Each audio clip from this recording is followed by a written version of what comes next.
నమస్తే, welcome to Suman TV. నేను విష్ణు. ప్రస్తుతంతో పాటు మార్కెట్ విశ్లేషకులు రేవంత్ చలమలా ఉన్నారు, వారితో మాట్లాడదాం. సార్ నమస్తే. సార్ నమస్తే అండి. సార్ రేవంత్ గారు, ఇప్పుడంతా ఎన్నికల హడావిడి నడుస్తోంది. అవును. అయితే ఈ ఎన్నికల ప్రచారాల్లో కానీ ఈ ఎన్నికల ఊపున్నప్పుడు వివిధ రాజకీయ పార్టీలు మేము అధికారంలోకి వస్తే ప్రజలకు ఇది చేస్తాం, అది చేస్తాం, పలానా సంక్షేమ పథకాలు ఇస్తాం, పలానా రాయితీలు ఇస్తామంటూ ఇష్టానుసారంగా జనాలకి వాగ్దానాలు చేస్తుంటారు కదా. అవునండి. సరే, అధికారంలోకి వచ్చాక మరి ఈ రాయితీలు ఇవ్వడం అనేది మొదలు పెడుతుంటారు. మీరు ఇంట్లో ఉంటే ఎంత ఇస్తాం, ఈ పనికి వెళ్తే ఎంత ఇస్తాం, ఆ పని చేసినా చేయకపోయినా అంత ఇస్తాం అంటూ విపరీతమైన ప్రచారాలు చేస్తుంటారు. అధికారంలోకి వచ్చాక ఇస్తుంటారు.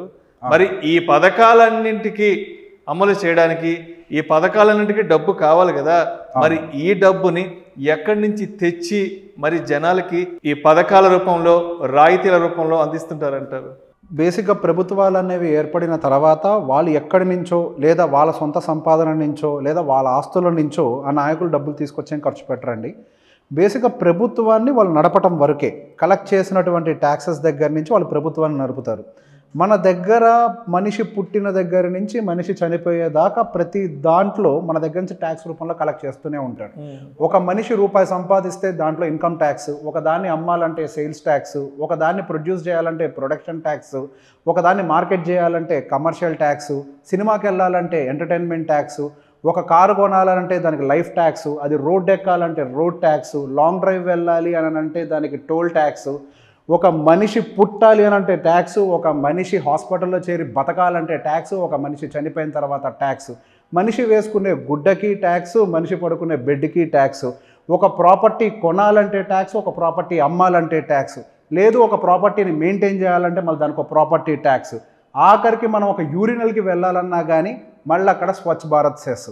ఇన్ని రకాల ట్యాక్సెస్ రూపంలో మన సామాన్యులే ప్రభుత్వానికి ఇన్ని కోట్ల రూపాయలు చెల్లిస్తున్నారు. ఒక మనిషి పుట్టిన దగ్గర నుంచి చనిపోయేదాకా తను సంపాదించిన డబ్బుల్లో సుమారుగా 50% ఆఫ్ హిస్ ఇన్కమ్ని ప్రభుత్వానికి ట్యాక్స్ రూపంలో చెల్లిస్తూనే ఉన్నారు. వీటి నుంచి వచ్చేటువంటి డబ్బుల్ని ఈ పథకాల రూపంలో, సంక్షేమాల రూపంలో ప్రభుత్వాలు అనేవి జనాలకు అందజేస్తూ ఉంటాయి. సో మరి రేవంత్, ప్రజలు కష్టపడి సంపాదించుకుంటున్న ఆ డబ్బును దాంట్లో తీసుకెళ్ళి కొంత భాగం ప్రభుత్వాన్ని ట్యాక్స్ కడుతున్నారు కదా. మరి ఆ డబ్బును తీసుకెళ్ళి ఉచితాల పేరుతో పంపిణీ చేయడం అనేది కరెక్ట్ అంటారు అసలు? సార్, ఇక్కడ సంక్షేమం అనే వర్డే చెప్తోంది. ఇక్కడ ఏదైతే వెనకబడ్డ వర్గం అయి ఉండొచ్చు, వెనకబడ్డటువంటి ప్రాంతం అయి ఉండొచ్చు, వాటిని అప్లిఫ్ట్ చేసే ప్రయత్నమే ఈ సంక్షేమం అనే వర్డ్ అనేది వస్తుంది. బేసిక్గా మన భారతదేశంలో ఈ ట్యాక్సెస్ అనేది కామన్. దేశం అనే కాదు, ప్రతి దేశంలో, నాట్ జస్ట్ ఇన్ ఇండియా, ప్రతి దేశంలో కూడా ఈ ట్యాక్సేషన్ అనేది చాలా కామన్. కాకపోతే ఈ ట్యాక్సేషన్ డబ్బులు ఏవైతే మీరు కలెక్ట్ చేసి సంక్షేమ పథకాల పేరుతో మీరు పంచుతున్నారో అవి నిజంగానే వెనకబడ్డ ప్రాంతాల వారికి కానీ, వెనకబడ్డ మనుషులకు కానీ వాళ్ళ లైఫ్ అప్లిఫ్ట్మెంట్ కోసం ఉపయోగపడితే ప్రతి భారతీయుడు తన జీవితకాలం సంపాదించే డబ్బుల్లో భారతదేశంలో వెనకబడ్డటువంటి సమాజాన్ని భాగస్వామ్యం చేసుకొని వాళ్ళతో పాటు తోడుగా అప్లిఫ్ట్ చేసే ప్రయత్నాలు ఈ ట్యాక్సెస్ పే చేసేందుకు ఎటువంటి పెయిన్ కూడా ఫీల్ కారు. కానీ ఎప్పుడైతే ఈ సంక్షేమ పథకాలు అనేవి నిజంగా వెనకబడ్డ వర్గాలకు కాకుండా కేవలం ఎలక్షన్లో వాళ్ళు గెలిచేందుకు, లేకపోతే పని చేసుకోగలిగిన జనాలను కూడా సోమరిపోతులను చేసే విధంగా కానీ ఈ డబ్బులు కనుక దుర్వినియోగం జరిగినప్పుడు డెఫినెట్గా ప్రతి రూపాయి చెల్లిస్తున్నాం మనం, డెఫినెట్గా మనం 1 రూపాయి చెల్లించి ఆ దుర్వినియోగం అవుతున్నప్పుడు మనకి పెయిన్ అనేది డెఫినెట్గా క్రియేట్ అవుతూ ఉంటుంది. దీనికి సంబంధించి అంటే నేను కొంచెం దేవుడి వైపు ఎక్కువ ఉంటాను, నేను దాన్ని ఆ విధంగా కూడా చెప్తానండి. ఇప్పుడు మనం 1 రూపాయి దానం చేసినప్పుడు లేదా 1 రూపాయి ఇచ్చినప్పుడు అది దుర్వినియోగం జరిగితే ఆ పాపం మనకి కూడా చుట్టుకుంటుంది అంటారు. మనం తెలిసి కానీ, లోపరంగా కూడా చెప్తాను, మనం తెలిసి కానీ తెలియక కానీ ఒక ఇల్లీగల్ యాక్టివిటీలో కనుక మనం భాగస్వామ్యం అయితే దానికి సంబంధించిన క్రైమ్, దానికి సంబంధించిన కేసులు మనకు కూడా అంటుకుంటాయని అంటూ ఉంటాం. సో ఈరోజు మనం సంక్షేమ పథకాల పేరుతో మన జనాలు ప్రభుత్వాలు ఖర్చు పెడుతున్నాయి. ఆ ఖర్చు కోసం అని చెప్పి మనం ట్యాక్సుల రూపంలో డబ్బులు చెల్లిస్తున్నాము. ఆ డబ్బులు సరిగ్గా ఉపయోగించకుండా దుర్వినియోగం జరుగుతున్నప్పుడు కూడా దానికి సంబంధించి ప్రజలు నోరు విప్పకుండా వాళ్ళకి ఏం కావాలో, మీరు ఏం చేస్తున్నారో ప్రశ్నించాల్సిన అవసరం లేదు. నిజంగా మీకు ఏం కావాలో అడగలేనప్పుడు, మీకు ఎటువంటి పథకాలు కావాలి, నిజంగా ఎటువంటి పథకాలు తీసుకొస్తే జనాలకి సామాన్యులకు ఉపయోగపడుతుంది అన్న ఒక విషయాన్ని కనుక మీరు నోరెత్తి అడగలేకపోతే ఆ పాపంలో మనం కూడా భాగస్వామ్యులు అవుతూ ఉంటాం. ఇప్పుడు ప్రతి సంక్షేమ పథకం బ్యాడ్ అని నేను చెప్పనండి. నిజంగానే చాలా సంక్షేమ పథకాలు చాలామందికి ఉపయోగపడ్డాయి. మన స్టేట్లో పర్టికులర్గా ఆరోగ్యశ్రీ దేశవ్యాప్తంగా ప్రపంచవ్యాప్తంగా ఎంతో పేరును సంపాదించింది. ఎంతోమంది పేద ప్రజలకి కార్పొరేట్ వైద్యాన్ని కూడా అందించింది. అది 100% చాలా బాగుంది. ఫీ రియంబర్స్మెంట్ ఎంతోమంది విద్యార్థులు, మనలాంటి ఎంతోమంది విద్యార్థులు వాళ్ళు ఇచ్చేటువంటి సంవత్సరానికి 30,000 రూపాయల ఫీజు రియంబర్స్మెంట్ తీసుకొని చదువుకొని ఉన్నత స్థాయికి ఎదిగిన వాళ్ళు కూడా చాలామంది ఉన్నారు. ఇందులో మంచి మంచి పథకాలు కూడా కొన్ని ఉన్నాయి. కానీ ఇందులో కొన్ని కేవలం ఎలక్షన్ కోసమో లేదా ఓటు బ్యాంకు కోసమో ఇస్తున్నటువంటి పథకాలు కూడా ఉన్నాయి. ఇప్పుడు వాటి గురించి మనం విడివిడిగా విమర్శించుకుంటూ పోతే అదేదో మళ్ళీ పొలిటికల్ యాంగిల్లోకి వెళ్తుంది. కాబట్టి మనం బ్యాడ్ వాటి గురించి అవసరం లేదు.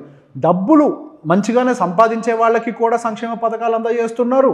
అటు కొన్ని 100 ఎకరాల భూములు ఉన్న వాళ్ళకి కూడా సంక్షేమ పథకాలు అందజేస్తున్నారు. అంటే ఇక్కడ పాయింట్ ఏంటి? సంక్షేమం అంటే ఏంటి? వెనకబడ్డ వర్గాలకు, వెనకబడ్డ ప్రాంతాలకు వాళ్ళ లైఫ్ అప్లిఫ్ట్మెంట్ కోసం తీసుకొచ్చేటువంటిదే ఈ సంక్షేమ పథకం అనేది. సరే, ఈ సంక్షేమ పథకాల పేరుతోటి ఉచితంగా డబ్బులు ఇవ్వటం అనేది నేను ఎప్పుడు కూడా దాన్ని సమర్థించను. పెన్షన్ ఇవ్వండి, వృద్ధులు వాళ్ళు ఏ పని చేయలేరు, వాళ్ళకి ఆరోగ్యశ్రీ ఇవ్వండి, వాళ్ళకి పెన్షన్లు ఇవ్వండి, వాళ్ళకి అన్ని ఫెసిలిటీస్ ఇవ్వండి, because they can't do anything. కానీ వయసు ఉండి ఒంట్లో ఓపిక ఉండి చేసుకోగల శక్తి ఉన్న వాళ్ళకి కూడా ఉచితంగా డబ్బులు ఇవ్వడం వెనకాల అర్థం ఏంటి? పరోక్షంగా మీరు వాళ్ళని సోమరిపోతులను చేయట్లేదా? ఇప్పుడు పని చేయగలిగిన శక్తి ఉండే ఒక వ్యక్తికి మీరేమి ఇవ్వాలి? అతనికి ఒక స్కిల్డ్ ఎడ్యుకేషన్ని ప్రొవైడ్ చేయాలి, వాటి మీద డబ్బులు ఇన్వెస్ట్ చేయాలి. అది సంక్షేమం. వాళ్ళ దగ్గర రూపాయి కూడా తీసుకోకుండా ప్రభుత్వమే సపరేట్గా ఒక స్కిల్ సెంటర్ని ఏర్పాటు చేయలేని పక్షంలో ఇక్కడ మనకి ప్రైవేట్ సంస్థలు కూడా స్కిల్డ్ ఎడ్యుకేషన్ రన్ చేస్తున్నాయి. ఎటువంటి ఫీ రియంబర్స్మెంట్ అయితే ప్రొవైడ్ చేశాయో హైయర్ ఎడ్యుకేషన్స్కి, అటువంటి ఫీజుని ఆ స్కిల్డ్ ఎడ్యుకేషన్ అంటే ప్రైవేట్ బెస్ట్ ఇన్స్టిట్యూట్స్కి పే చేసి ఆ అన్స్కిల్డ్ వాళ్ళని స్కిల్డ్ లేబర్గా కనుక డెవలప్ చేసినట్లయితే అటు వాళ్ళకి జీవితకాలం ఉపాధి దొరుకుతుంది. ఇప్పుడు మనం జస్ట్ ఒక 10 రూపాయలు, సరే నెలకు ఒక 5,000 రూపాయలు మీరు ఒట్టిగా ఇచ్చినట్లయితే అది మీ ప్రభుత్వం ఉన్నంత వరకు జరుగుతుంది. వాస్తవానికి మీరు ఇచ్చే 5,000 వాళ్ళని బాగుపరచవు. కానీ మీరు ఆ ఖర్చు పెట్టే డబ్బులు కనుక వాళ్ళ స్కిల్ అప్గ్రేడ్ చేసేందుకు కనుక పెడితే వాళ్ళు జీవితకాలం, వాళ్ళు బతుకున్నంత కాలం ఆ స్కిల్ తోటి వాళ్ళు ఒకటి ఎదగటం కాదు, వాళ్ళ చుట్టూ ఉన్న సొసైటీని కూడా అప్లిఫ్ట్ చేసుకుంటూ వస్తారు. అందులో మీరు 1,00,000 మందిని స్కిల్ ట్రైనర్స్గా అప్లిఫ్ట్ చేసినప్పుడు ఒక 100 మంది బాగా నేర్చుకొని వ్యాపారం కనుక ఎస్టాబ్లిష్ చేశారనుకోండి, వాళ్ళు ఇంకొక 10 మందికి ఉద్యోగాలు ఇస్తారు. అట్లా మనకి ఎకోసిస్టమ్ అనేది బాగా బిల్డ్ అవుతుంది. కానీ ఒట్టిగా మీరు కూర్చోబెట్టి డబ్బులు ఇచ్చినంత మాత్రాన్ని ఇక్కడ ఎవరి జీవితాలు బాగుపడవు. ఒట్టిగా మీరు కూర్చొని మేము డబ్బులు ఇస్తామన్నట్టే. ఇది నాకు ఎలా కనిపిస్తుంది అని అంటే, ఎలక్షన్స్ టైంలో డబ్బులు ఇస్తారంటారు కదా ఓటు కోసం, ఆ ఓటుకి డబ్బులు అట్లా ఇచ్చే బదులు ఈ రూపంలో అఫీషియల్గా బ్యాంక్ అకౌంట్లో డిపాజిట్ చేసినట్టుగానే నాకు కంటికి కనిపిస్తుంది. They should be a reason when మీరు ఒక సంక్షేమ పథకాన్ని మీరు ఇంప్లిమెంట్ చేసేటప్పుడు దానికి అంటూ ఒక గోల్ ఉండాలి. దాని ఎండ్ రిజల్ట్ ఏంటి? మీరు ఏదో ఆటో డ్రైవర్కి నెలకి 10,000 ఇస్తాం, ఏంటి దాని end result? Auto driver auto తోలుకోగలుగుతాడు కదా. మీరు అతనికి నిజంగా సహాయం చేయాలి అని అనుకుంటే రోడ్ ట్యాక్స్ తీసేసి ఆటోని చీప్గా ఇప్పియండి, లేదా వడ్డీ లేని రుణాన్ని ఇప్పించి ఆటోని ఇప్పించండి. ఇది సంక్షేమం. ఒట్టి పుణ్యానికి 10,000 ఇచ్చినంత మాత్రాన అతని లైఫ్లో అప్లిఫ్ట్మెంట్ ఏం జరుగుతోంది? అతను రోజుకి 10 గంటలు పనిచేసే శక్తి ఉన్న క్యాండిడేట్ అయ్యి ఉంటే మీరు 10,000 ఎక్స్ట్రా ఇవ్వటం వల్ల 8 గంటలే పనిచేసి ఇంకో 2 గంటలు తాగుతాడు.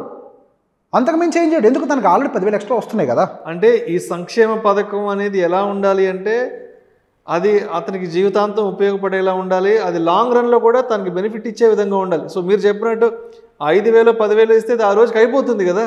ఎగ్జాక్ట్లీ. దానివల్ల ఎటువంటి ఉపయోగం లేదు. అది ఎటువంటి ఉపయోగం లేదు. మీరు ప్రతి దాన్ని రూపాయి రూపంలో మీకు వాళ్ళ జేబులో కనుక చెల్లించినట్లయితే శక్తి ఉన్నవాడు ఆ రూపాయిని ఏం చేస్తాడు? దుర్వినియోగం చేస్తాడు. ఇప్పుడు 100లో 1 మాత్రమే దాన్ని ఎట్లా పెట్టుబడి కింద పెట్టాలి, ఎలా నేను అభివృద్ధి చెందాలని ఆలోచించే వాళ్ళు చాలా తక్కువ. అది నేను చెప్పేది కాదు. మన ప్రపంచంలో మన ఫైనాన్షియల్ లిటరసీ మన పరిస్థితి ఏంటి అనేది ర్యాంకింగ్ చూస్తే 150 160 స్థానాలు అడుగునుంటాం మనం. అంటే మనం ఎంతవరకు మన నాలెడ్జ్ ఉంది అనే విషయం అందరికి ప్రపంచానికే తెలుసు. ఒక రూపాయిని మనం ఏదో ఒక దానికి దుర్వినియోగం ఖర్చు చేస్తాం తప్పించి ఆ రూపాయిని మన లైఫ్ని పైకి తీసుకొచ్చే విధంగా ఇన్వెస్ట్ చేయాలి అనుకునే వాళ్ళు చాలా తక్కువగా ఉంటారు. మీరు దాన్ని డబ్బు రూపేణ వాళ్ళకి సమర్పించే బదులు ఆ డబ్బుని వాళ్ళకి స్కిల్ రూపంలో కనుక సమర్పించినట్లయితే ఒక మనిషి ఎప్పుడు ఎదుగుతూనే ఉంటాడు. దానికి ఒక సింపుల్ ఎగ్జాంపుల్ చెప్తా. రీసెంట్గా నేను అర్బన్ కంపెనీ తెలుసు కదా, ఇంతకుముందు అర్బన్ క్లబ్గా ఉండేది. అర్బన్ కంపెనీలో చాలామంది ప్లంబర్స్, ఎలక్ట్రీషియన్స్, బాడీ మసాజ్ చేసేవాళ్ళు చాలామంది ఉన్నారు.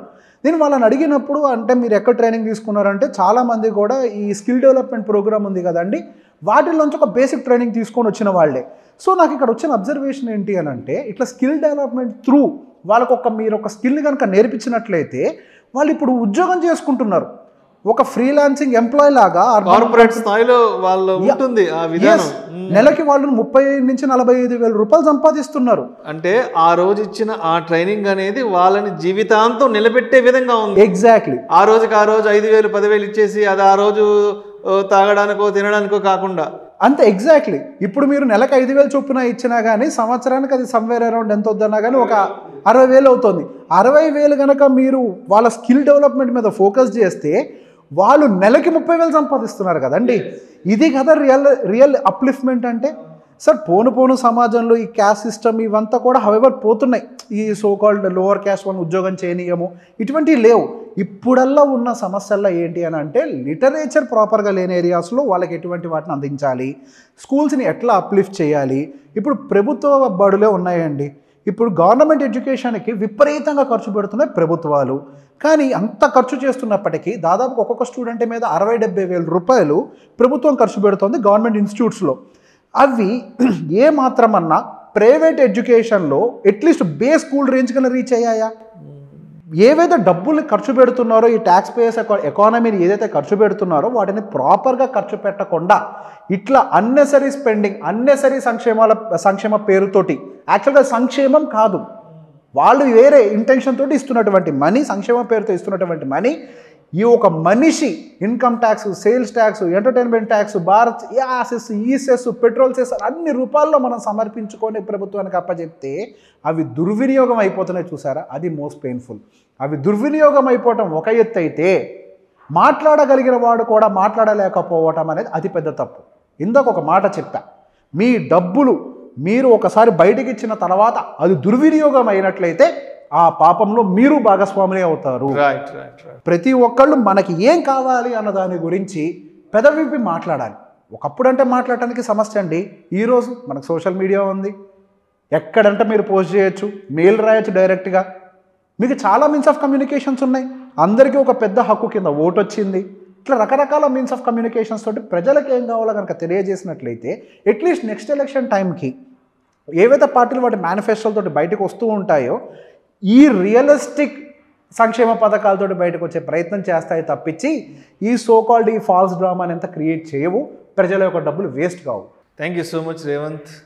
ప్రజలు కష్టపడి సంపాదించి ఆ డబ్బులో నుంచి ట్యాక్స్ కట్టి, ఆ ట్యాక్స్ కడుతున్న డబ్బులో నుంచి పబ్లిక్ దాన్ని ట్యాక్సుల రూపంలో కలెక్ట్ చేసుకుని దాన్ని మళ్ళీ ఫ్రీ బీస్ రూపంలోకి కన్వర్ట్ చేసి ఇవ్వడం వల్ల మరి ఆ నిధులు అనేది ఏ విధంగా దుర్వినియోగం అవుతున్నాయి అనే అంశం గురించి చాలా చక్కటి విశ్లేషణ తెలియజేశారు. Thank you so much sir. Thank you.